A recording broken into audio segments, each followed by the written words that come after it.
तमिलनाडु में पुलिस प्रशासन के द्वारा ऐसा कारनामा किया गया कि उसका खामियाजा उन्हें 6 साल बाद भुगतना पड़ा।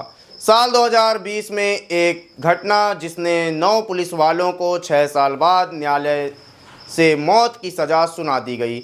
आज विस्तार से समझेंगे इस खबर को कि आखिर ऐसा क्या किया इन 9 पुलिसकर्मियों ने कि न्यायालय द्वारा इन्हें रेयरेस्ट ऑफ रेयर कहा गया और सुना दी गई मौत की सज़ा।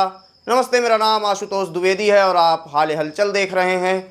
और आज बात तमिलनाडु के एक ऐसे केस की करेंगे जिसमें पिता और बेटे की पुलिस कस्टडी में जान चली गई थी और 6 साल बाद कोर्ट ने जांच के बाद एक ऐसा फैसला सुनाया जिसने सबको हैरान कर दिया। खबर ये है कि साल 2026 जब पूरी दुनिया कोरोना की महामारी के कारण थम सी गई थी, सड़कों पर सन्नाटा था, बाजार बंद थे और हर किसी की ज़िंदगी डर और अनिश्चितता के साए में गुजर रही थी, तमिलनाडु के एक छोटे से कस्बे में हालात कुछ ऐसे ही थे। यहीं एक साधारण परिवार अपनी रोज़मर्रा की ज़िंदगी जी रहा था।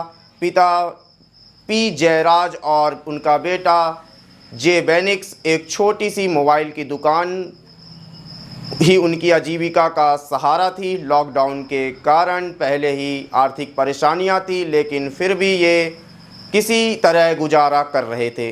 19 जून 2026 शाम का समय था। दुकान थोड़ी देर के लिए खुली रह गई थी, शायद कुछ ग्राहकों के लिए या शायद घर चलाने की मजबूरी रही होगी।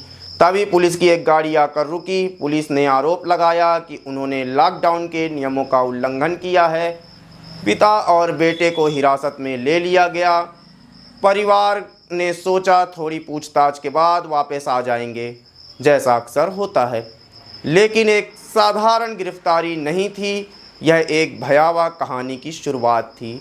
उन्हें थाने में ले जाया गया और वहीं से शुरू हुई एक ऐसी रात जिसने इंसानियत को शर्मसार कर दिया। परिजनों और बाद में सामने आए बयानों के अनुसार उस रात थाने के अंदर पिता और बेटे के साथ बर्बरता की सारी हदें पार कर दी गईं। लाठियों की आवाज़ें, दर्द भरी चीखें और खामोश दीवारें अब सब अत्याचार के गवाह बन गए। कहा गया कि दोनों को पूरी रात पीटा गया। उनके शरीर पर गंभीर चोटों के निशान थे, कपड़े खून से सने हुए थे, लेकिन थाने के भीतर जो हुआ वह बाहर आने से वक्त लग गया। अगले दिन उन्हें न्यायिक हिरासत में भेज दिया गया। हालात बिगड़ती गई और कुछ ही दिनों में पहले बेटे और फिर पिता ने दम तोड़ दिया।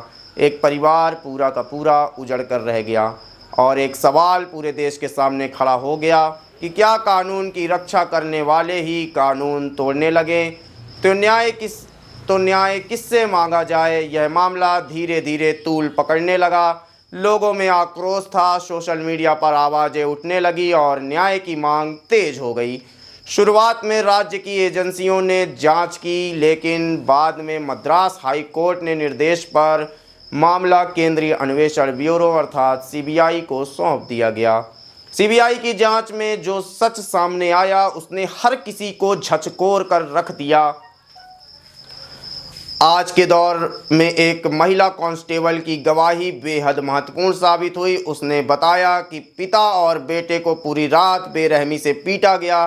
थाने के अंदर टेबल और लाठियों पर खून के निशान थे जो इस क्रूरता की गवाही दे रहे थे। हालांकि इस मामले में एक और चौंकाने वाली बात सामने आई। बात यह थी कि थाने का सीसीटीवी फुटेज सुरक्षित नहीं रखा गया था। रिकॉर्डिंग रोजाना अपने आप डिलीट हो गई, जिससे कई महत्वपूर्ण सबूत मिट गए। यह भी अपने आप में कई सवाल खड़े करता है। मामला अदालत में पहुंचा, लंबी सुनवाई चली, गवाही, सबूत और दलीलें सब कुछ ध्यान से परखा गया और पाया ये गया कि आखिरकार सत्र न्यायालय ने इस मामले को रेयरेस्ट ऑफ रेयर श्रेणी में रखा। अदालत ने माना कि यह सिर्फ एक अपराध नहीं बल्कि सत्ता के दुरुपयोग और मानवाधिकार के गंभीर मामलों का उल्लंघन का उदाहरण है। फैसला आया, 9 पुलिसकर्मियों को मौत की सज़ा सुनाई गई। साथ ही पीड़ित परिवार को 1 करोड़ 40 लाख रुपए का मुआवजा देने का आदेश दिया गया। यह फैसला सिर्फ एक सज़ा नहीं बल्कि यह एक आदेश संदेश था कि कानून से ऊपर कोई नहीं, चाहे वह वर्दी में हो या ना हो।